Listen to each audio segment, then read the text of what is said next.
And coming up next on Arts Express, how can artists today in their work fight the power of the deep state and oppose the Hollywood industrial complex?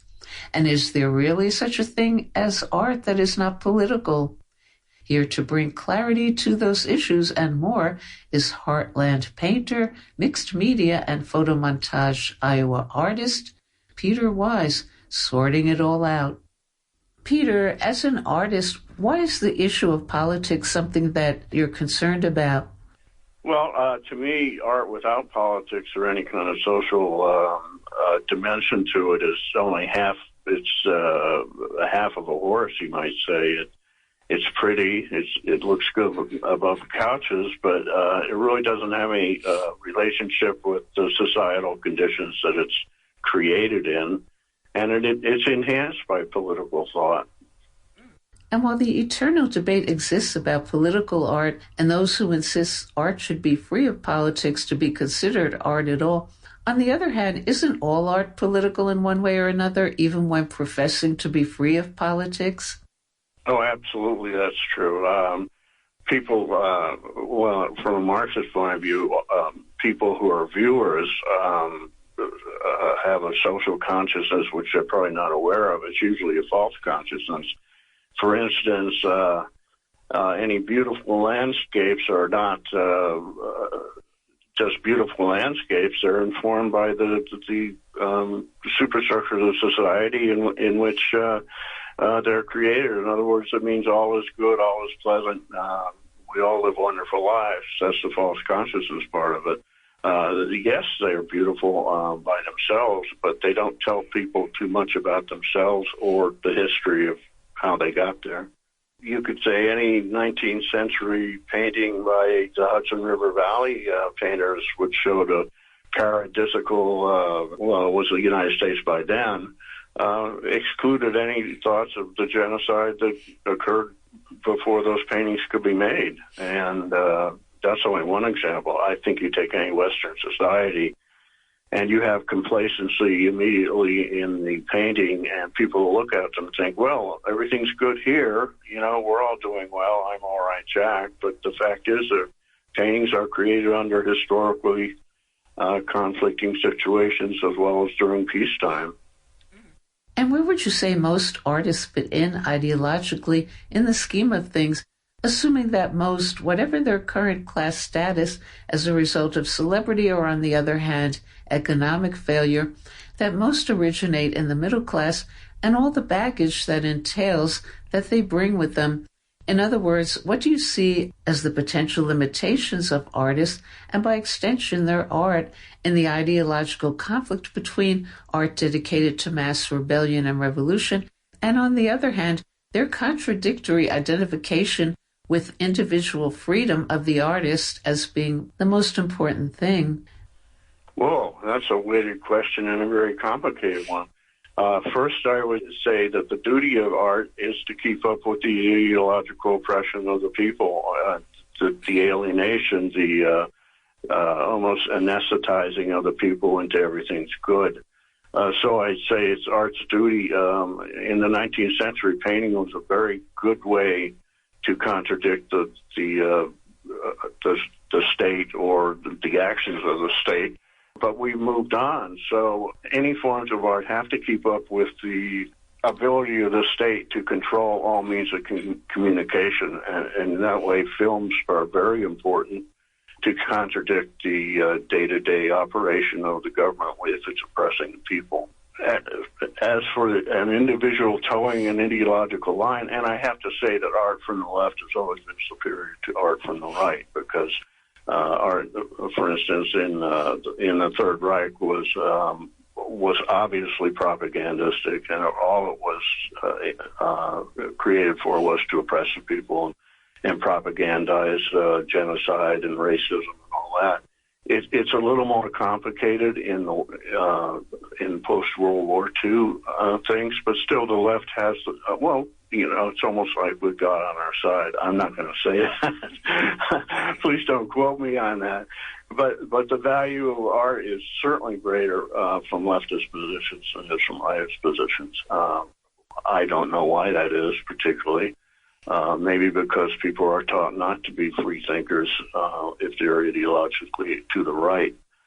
So the rest of your question, well, certainly that is the question. The government holds all the cards in terms of controlling the media. So even if ideological art on the left is always going to lose, and it will always lose, it still has the capability to unsettle people and make them think, no matter what the government does. For instance, you can't make a war movie or anything associated with the military without the military position of them reading your script and either denying it or allowing it, and then giving the people who have the Pentagon's permission, they can make any movie they want. Like, for instance, Top Gun. That whole series is just mere government propaganda wrapped in a fictional story. So my point is, the left can never succeed in overcoming government propaganda. Like, I suppose there's going to be a movie about our intervention in Ukraine, which is positive. It could only be thus in this country, but it's the duty of the left to, by any other means, to create doubt about that position, which is obviously untrue. And it's a David and Goliath sort of situation, always has been in governments, particularly now because of the technological superiority of corporations and the military-industrial complex. So it's really not a relevant question as to whether an artist should or shouldn't do it, thinking they're going to lose anyway, but they must do it. It's our duty. And it seems to be the eternal contradiction for the artist between individual creative freedom and the question of freedom for or freedom from even those artists inspired by revolution. In other words, freedom from poverty, freedom from hunger, and from homelessness, and the artist dialectically seeming to be caught between the two. Well, I think they're synonymous, actually. Freedom for and freedom from essentially are drawing on the same sources of oppression and injustice. So I think that might be somewhat of a false comparison. If you're for ideological freedom or painter's freedom, for instance, if you do pornographic work and you get suppressed, that's really the same freedom you're fighting for. Personally, I guess I sort of disagree with your premise. I think it's what they call a false comparison, I guess, something like that. And what about the technological developments that have not only affected but influenced the direction of the arts, the visual and electronic displacement of traditional art, also with the spoken word displacing the written word? Well, it's a conundrum for sure, and governmental forces will always win, or corporate forces, because they hold the means to create technological art. If you want to call it that, it's not really art, I don't think.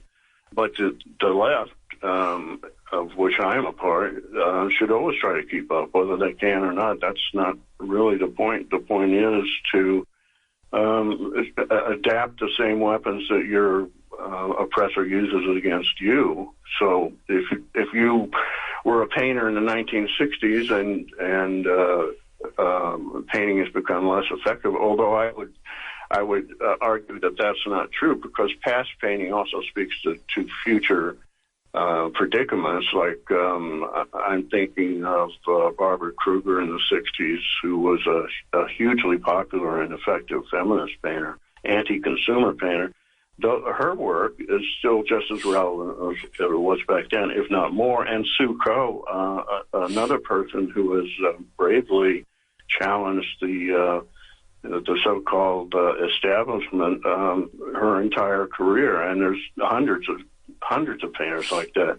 But some painters can adapt to technological means, and they do become more effective. I'm thinking of younger people now that are working, on non-mainstream media, on social media against the war in Ukraine and other issues which we need to be consumed by in order to fight.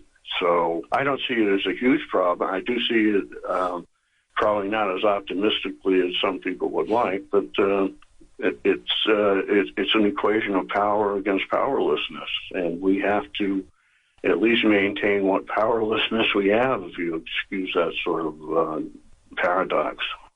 And would you like to talk about some of your own related works that will be on exhibit in our next Arts Express magazine issue in April, and what inspired those works politically? Well, thank you. I guess my political interest in art was when I was a child, basically. I was a child of both sides of my family were in the military. They came home, they talked about the war, I drew pictures of soldiers. It's pretty simple as that. I was raised in that environment and encouraged in that environment, and 20 years passed, and all of a sudden Vietnam came along. I graduated from high school in 1967, and the first work I ever exhibited was about Vietnam and the horror in Vietnam, and it featured like a journalist who was blindfolded and crucified on a pen or bound to a pen. I mean, it was maybe too simplistic, but that's how I got interested in doing political art. I got injured in the Army, and I had abandoned art for most of my life since then, but then I really got back into it. And the political situation hadn't improved in the United States, and so I started painting pictures about it. I painted pictures of Lenin and Rosa Luxemburg, those kind of people over the years, people that need to be remembered, and people that could spur other people to read up on them and read up on Marxism and communism.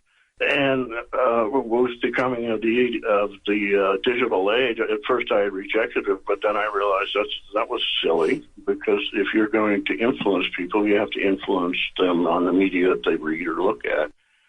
So I got very interested in Dadaism, which came after World War I as a rejection of World War I, of whatever the bourgeois project that had led up to World War I.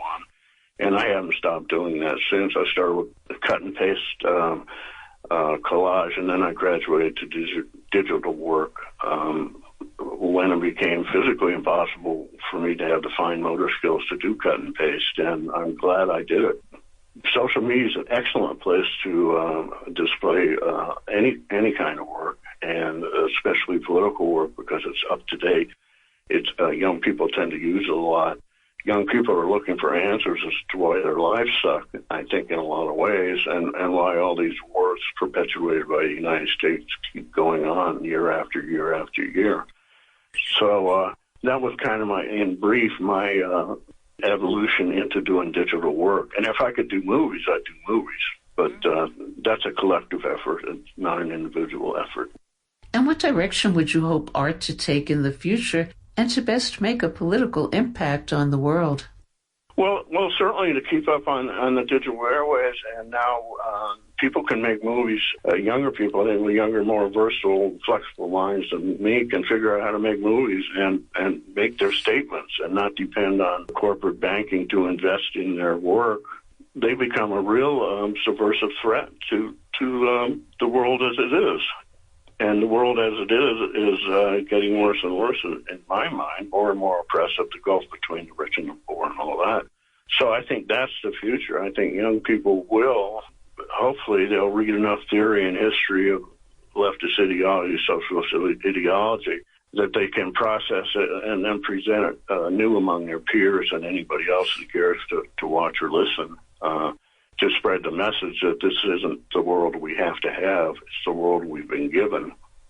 Okay, thank you, Peter Wise, our Arts Express artist in residence. We're calling in from Iowa. Yes, thanks to you very much. And, I hope we talk again.